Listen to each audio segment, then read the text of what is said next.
cara menghitung COGS, masih ingat? Yang pertama adalah persediaan awal gitu kan.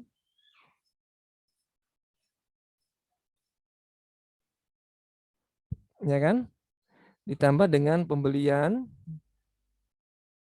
gitu ya. Iya, Pak. Dikurangi apa?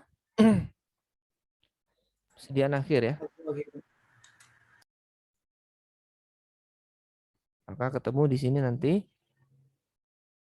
COGS ya. Nah, yang dimaksud dengan historical rate untuk yang COGS itu seperti ini. Jadi di awal periode kita gunakan yang current rate. Ya, misalkan current rate-nya 1,1 gitu kan ya.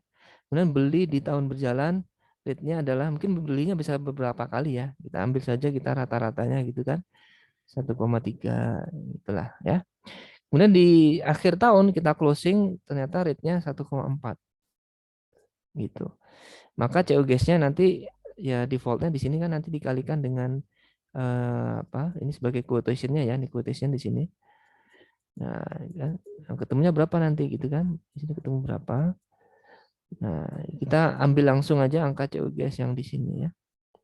Jadi ini komposit ya, historical rate atau komposit untuk yang COGS seperti ini. Harus kita cari satu persatu rate-nya. Ya, bukan langsung di sini 1,1 gitu, bukan, salah ya. Nah, ini salah ya. Tidak seperti ini. Ya, tapi komposit nanti. Oke, jelas ya untuk sementara seperti itu.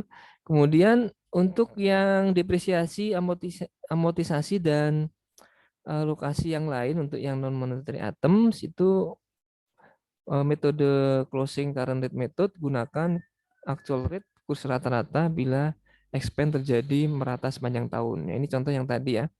Depresiasi, amortisasi paten itu gunakan actual rate atau kurs rata-rata untuk yang current rate method. Tapi yang temporal method ya gunakan historical rate at original acquisition. Jadi memang menggunakan yang historical saja gitu ya untuk menghitung amortisasi. Tadi sudah terbukti ya memang kita menggunakan yang actual ya untuk yang current rate. Dengan yang historical kita gunakan saat akuisisi pertama, saat mendapatkan aset tersebut pertama kali gitu. Ya kan? Tadi seperti itu kan? Kita cek lagi. Ini teman-teman jangan-jangan ya agak kurang fokus jadi saya coba kembalikan ke sini. Ya, di sini kan kalau yang remeasurement dia historical ya, jadi tetap 1,3 ya. Untuk yang apa closing method atau current rate method. Nah, ini kita lihat di sini ya. Ya, ini saat pembelian, kemudian ini adalah saat amortisasinya sepanjang tahun itu kan di tahun berjalan di tahun 2016 kita gunakan yang actual atau rata-rata. Ya, monggo saja nanti yang diketahui yang mana. Kemudian jangan lupa ya pada saat menghitung kembali di akhir tahun itu perlu perlu dicek closingnya berapa 1,2. Nanti dibandingkan hasil hasil dari apa eh, saldo akhir ya dari excess tadi berapa dibandingkan antara yang closing dengan yang dengan apa namanya dengan perhitungan yang sebelumnya ini setelah dikalikan dengan rate ini ya.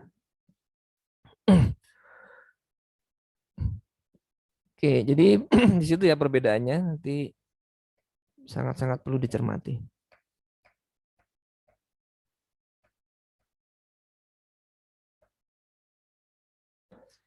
Nah, terakhir pembayaran dividen kemudian appropriation of profit ya ini sama aja ya.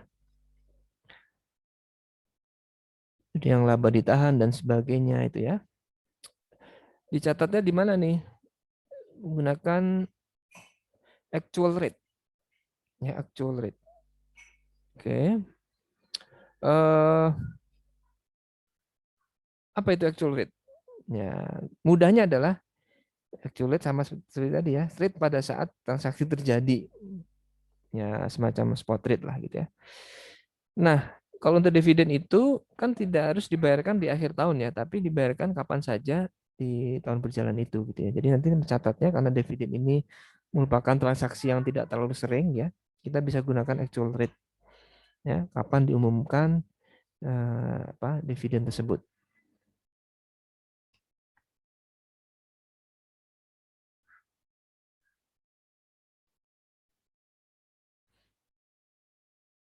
Nah, ini apa? Saya kasih warna-warna supaya nanti agak mudah, mudah-mudahan ya agak mudah mengidentifikasi akun-akun di dalam trial balance ya. Kalau kita coba ringkas ya, rate tadi istilah apa, rate lah, ini rate lah, itu rate lah gitu ya. Itu ada beberapa yang perlu kita simpulkan sebenarnya. Yang pertama adalah closing current rate. Nah, kalau closing current rate itu berarti eh, rate pada saat akhir tahun ya, year end ya, atau pada saat penyusunan laporan keuangan. Oke. Kemudian historical rate. Nah, historical rate itu adalah rate pada saat tanggal memperoleh aset tersebut ya, memperoleh aset ya, date saat akuisisi ya kan. Kemudian ada istilah lagi average rate. Ya, average rate itu bisa nanti penghitungannya tadi ya, awal ditambah akhir bagi 2 gitu ya. Itu yang paling simpel dan apa namanya? Apa istilahnya ya? Naif ya. Noob kalau noob istilah game ya. Ya, jadi yang paling gampang kan dibuat rata-rata depan belakang bagi 2 gitu kan. Ya. Kemudian ada istilah lagi actual rate yang tadi saya jelaskan ya. Actual rate ini macam-macam ternyata. Actual rate itu ada pada saat transaksi tersebut terjadi, contohnya seperti dividen gitu kan. Kemudian untuk kemudahan ya bisa juga actual rate itu adalah average rate. Contohnya untuk yang sales, expand dan juga apa namanya purchase ya. Kemudian actual rate juga bisa diartikan sebagai historical rate gitu. Nah, ini selalu bertukar-tukar gini ya. Makanya saya buat apa namanya slide ini untuk memudahkan ya. Kemudian ada juga composite from calculation gitu kan. Yang tadi sudah dijelaskan apa tadi? COGS ya. COGS ya. Jadi bisa gabungan antara average dan juga historical rate ya. Contohnya untuk inventory FIFO gitu ya. Inventory FIFO terutama di sini ya. Inventory FIFO itu nanti apa namanya bisa menggunakan yang ini composite from calculation. Kemudian COGS juga menggunakan composite calculation. Kalau inventory-nya LIFO ya, untuk yang historical atau yang temporal ya gunakan aja yang historical aja. Oke. Nah, kita lihat sekarang di tabelnya. Oke. Ini nih yang paling penting ya. Ya, perbedaan antara current method dan temporal method ya di dalam trial balance-nya seperti apa kan gitu ya. Mana yang kita harus gunakan closing rate, gitu, historical rate, average rate, actual ya, composite gitu, dan sebagainya. Kita lihat untuk yang current method ya. Kita ambil contoh akun-akun yang sering kali atau akun-akun yang mudah ya untuk kita pahami gitu kan. Contoh di sini adalah untuk yang current method dulu ya. Cash, account receivable, inventories sebelum ke inventories ya. Cash, account receivable dia masuk ke dalam monetary items ya. Maka dia harus menggunakan closing atau current rate. Oke. Kemudian untuk yang di sisi kredit ya, untuk monetary itemnya contohnya accounts payable dan bonds payable ya. Pasti dia menggunakan closing atau current rate. Gitu ya. Kemudian bergerak berikutnya ke bawah non monetary items ya, non monetary items contohnya inventories ya, plan aset ya kan. Advance to pay ini termasuk yang monetary ya, itu menggunakan closing. Ya, advance to pay itu maksudnya memberikan pinjaman. Jadi meminjamkan. Berarti itu apa? Piutang ya. Nanti masuk piutang dia masuk ke monetary items. Oke, yang non monetary item di sini adalah inventory, plan asset, kemudian apa lagi? Accumulated depreciation itu pasti ya, dia pasti merupakan eh, masuk ke dalam bagian non monetary items ya. Apakah historical atau apakah fair value gitu kan? Nah, kalau historical menggunakan closing ya, rate. Tapi kalau nanti fair value menggunakan apa? Value pada saat terjadi apa? Penilaian tadi ya. Value at measure gitu ya. Oke, biasanya simpelnya seperti itu untuk yang akun-akun non monetary items ya. Simpelnya sih menggunakan untuk yang current method menggunakan closing rate ya. Oke, kita bergerak ke bawah lagi. Apa ya? Di sini yang belum. Nah, ini dia. Capital stock return earnings. Ini kan yang pertama tadi ya, yang pertama paling pertama nih. Menggunakan historical. Oke, khusus untuk capital stock dan return earnings itu menggunakan historical. Ya, kenapa? Karena ini kan trial balance-nya subsidiary ya. Jadi menurut si parent adalah merupakan capital stock return earnings pada saat pertama kali dia membeli atau mengakuisisi S gitu ya. Jadi gunakan nanti yang historical ya. Dan juga nanti untuk yang return earnings perlu nanti diperhatikan bisa jadi nanti merupakan komposit ya. Tapi nanti coba kita lihat di dalam soal-soal contoh-contoh soal berikutnya. Oke, kalau yang capital stock jelas dia historical. Kemudian apalagi kita bergerak ke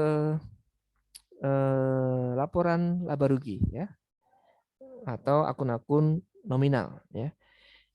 Sales exchange gain ya ini masuk semuanya ke dalam average ya, gunakan average. Ya, nanti akan diketahui di situ ya dalam soal biasanya.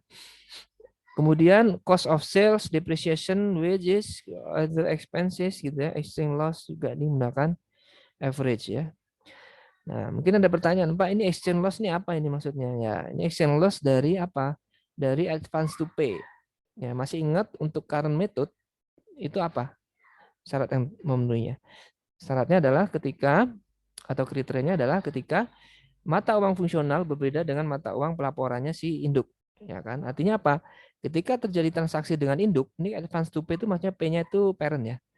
Ketika ada transaksi dengan induk, maka subsidiari itu menganggap itu ada transaksi falas. Oke, transaksi falas. Oleh sebab itu, karena dia transaksi falas, maka atas transaksi moneter tadi, ya, advance to pay tadi, kalau ada apa namanya fluktuasi terkait dengan misalkan penutupan saat akhir tahun, maka perlu di apa namanya perlu di adjust kan nilai dari advance to pay-nya. Ya, kenapa? Karena tadi dianggap sebagai transaksi falas, ya kan?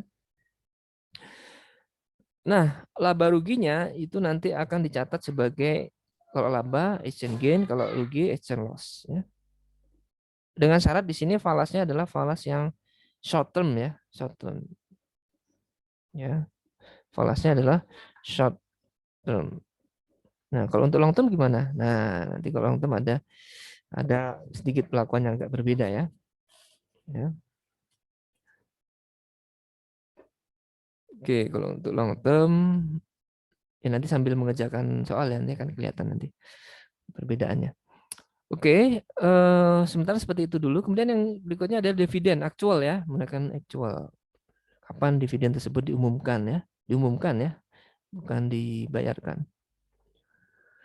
Oke, kemudian untuk yang temporal method, sekarang kita lihat.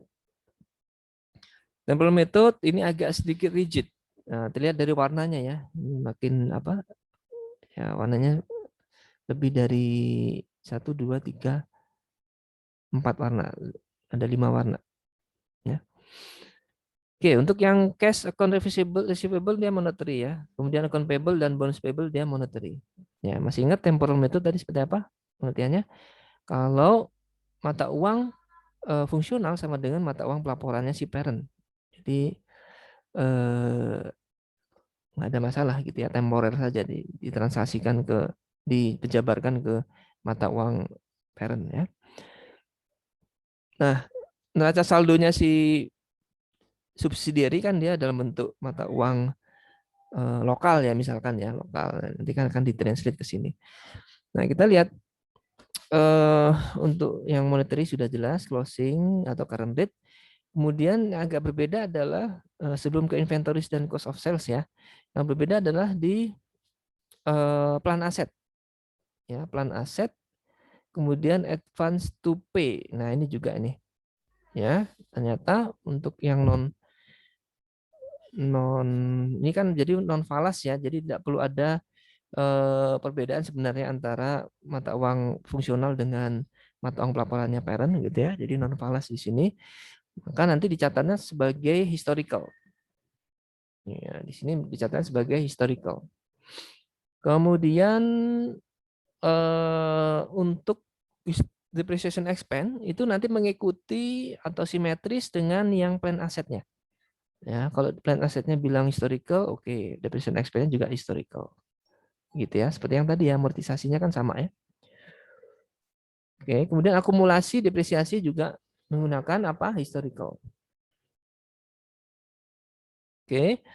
Kemudian oke, yang tadi advance to pay karena transaksinya dengan parent ya, jadi tidak perlu ada perbedaan lagi nih ya, historical aja gitu ya. Historical aja, nggak perlu di sini dibuat apa closing current date, nggak perlu transaksinya dengan parent kok gitu kan. Nah, gitu ya. Saya ulang lagi untuk yang advance to pay kenapa dia masuk yang kuning, masuk yang historical rate karena dia transaksi hanya dengan parent yang mana mata uang fungsional sama dengan mata uang pelaporannya parent. Oke. Capital stock, return earnings juga menggunakan historical. Ya. Nah, terakhir, belum terakhir ya, untuk yang akun nominalnya itu ada wages, salaries, other expense, dan sales ya. Untuk apa? Expense dan sales di sini menggunakan apa? Average rate ya, average rate. Ya, gunakan average rate sesuai dengan yang diketahui di soal. Ya. Atau dengan cara yang tadi ya, kalau nggak ketemu pakai cara apa? Newbie apa? Noob, apa? Naif ya. Saya ketularan anak saya kalau bilang apa lagi main game nggak bisa gitu, wah apa noob. Ya, ya saya sering main apa mabar juga dengan anak saya. Oke.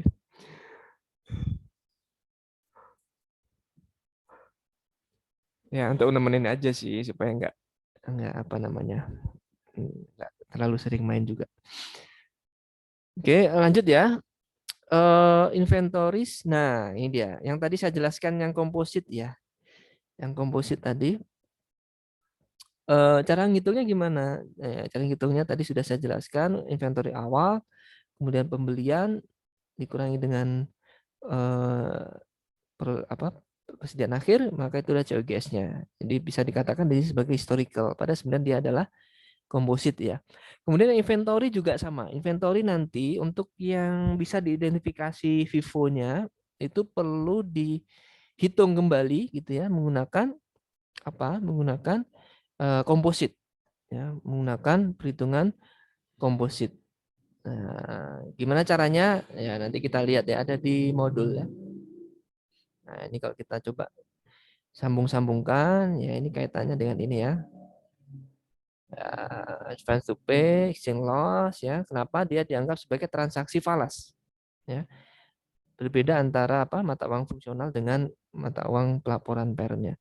Nah, kalau ini kan enggak, bukan falas ya, yang di temporal method. Kenapa? Karena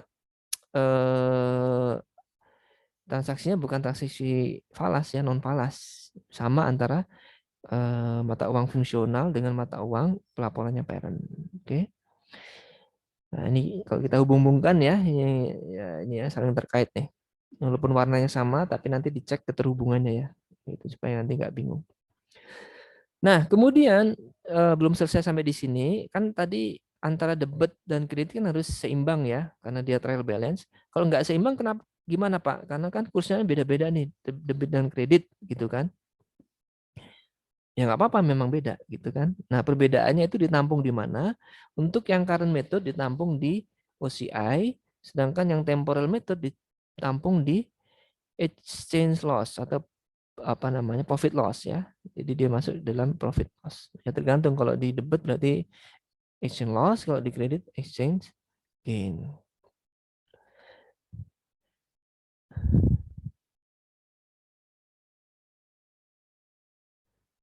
Ya, ini yang selanjutnya ya. Kita lanjut ke modul supaya lebih jelas.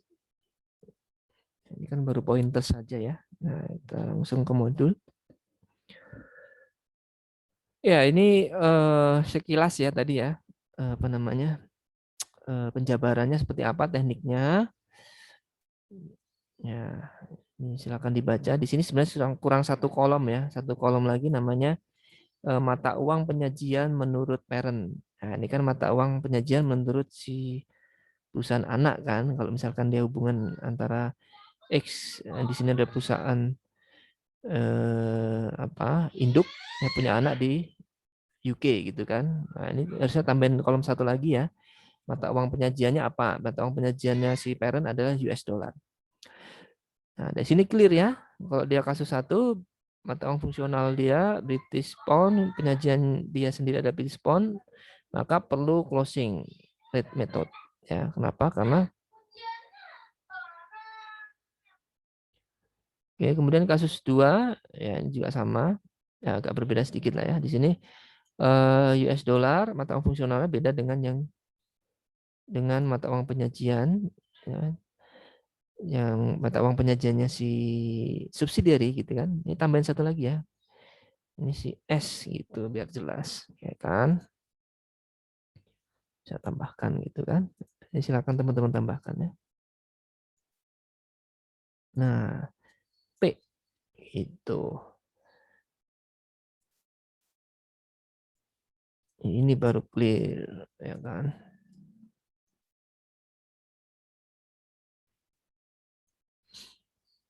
Nggak enak nih ngeliatnya kayak gini.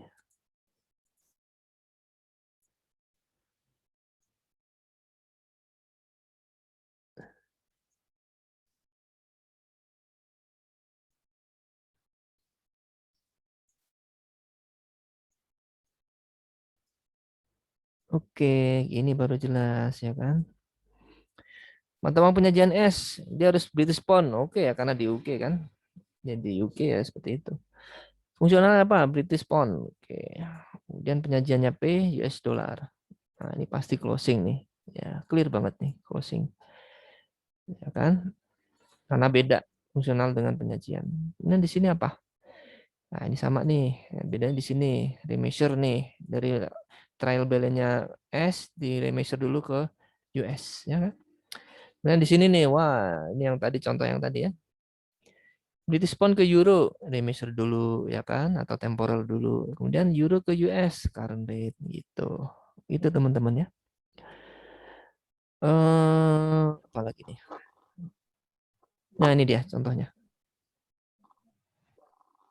Ini tadi yang sudah saya tampilkan ya di dalam slide yang kecil-kecil di kanan itu yang kalau tidak di-maintain dengan fungsional, kalau laporan apa, kalau pembukuan subsidiary tidak di-maintain dengan apa, functional rate, nah berarti apa? Remeasurement gitu kan. Ini yang remeasurement ya. Kalau di-maintain berarti maintain dengan functional rate berarti apa? Current rate. Nih kita lihat nih. Yang pertama, P perusahaan USA membeli S. Perusahaan Inggris menghasilkan selisih 10.000. Oke, dialokasikan ke paten. Nanti perlu diamortisasi 10 tahun. Kemudian kurs saat kombinasi bisnis itu 1,3 ya. Ya, S-nya ini perusahaan Inggris ya, dalam pound sterling nih. Kurs rata-rata, nah ini sudah diketahui nih. Tidak perlu dihitung. Kalau sudah diketahui tinggal pakai aja. Kurs akhir tahun 1,2. Nah, sekarang kita hitung. Paten awal tahun 2016 adalah 10.000 pound sterling. Ya, 10.000 pound sterling. Kita jabarkan ke dolar ya. 13 karena apa, pusatnya di sini dolar nih. Dan dia paparannya juga dolar. 13.000 dikali 10.000 dikali 1,3 ketemu 13.000. Oke. Jadi patennya adalah 10 pound sterling, dalam dolar ada 13.000. Amortisasinya berapa? Amortisasinya kita gunakan karena dia current method, ya, kita gunakan yang rata-rata. Ya. Oke, kita gunakan yang rata-rata. Kemudian paten akhir, ya, nilainya adalah 9 pound sterling, ya, dikalikan 1,2, 10.800. Ada selisih 950, ya. Catat sebagai OCI. Oke. Nah, kemudian kasus yang lain jika anak perusahaannya membukukan transaksinya ke dalam mata uang apa? Mata uang parentnya, ya, maka dia dicatat sebagai remeasurement. Tidak ada selisih kurs. Oke, jelas ya. Kemudian kita lanjut ke ini, laporan konsolidasian. Oke. Yang pertama, ini metodenya yang current date, ya. Ini sudah diketahui. Berarti kalau current date ada apa? Mata uang fungsional berbeda dengan mata uang pelaporan parent. Oke, kan? Mata uang fungsionalnya subsidiari berbeda dengan mata uang pelaporan parent, gitu ya. 31 Desember sebuah perusahaan USA membeli seluruh saham S Corp yang ada di Inggris, ya. Nilainya 455.000 secara cash. 455.000 dolar, ya. Tidak ada selisih antara nilai buku wajar dan nilai aset neto. Nah, pada saat pembelian ini kurs saat itu 1 pound sterling adalah 1,3 US dollar. Oke. Nah, neraca saat akuisisi tampilannya seperti ini, ya. Jadi teman-teman nanti perlu hitung nih ada ekses atau tidak, gitu kan. Masih ingat caranya? Harga perolehannya adalah 455, kemudian net asetnya berapa? Nah, kita bisa hitung di sini kan. Total aset 494 dikurangi apa? Dikurangi capital stock dan return earnings, ya. Maka ketemu net asetnya berapa? 325, ya. 325, ya. Ini 325 net asetnya. Oke, kita bukan translasikan, kita jabarkan, ya, ke dalam US dollar. Nilai aset dari nilai wajar aset neto, nilai wajar aset dan liabilities-nya S ini ke dalam dari pound sterling ke US dollar, ya.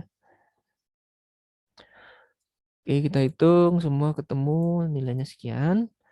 Dari kertas kerja penjabaran tersebut dapat diketahui ada paten sebesar 130 dolar atau 100.000 pound sterling.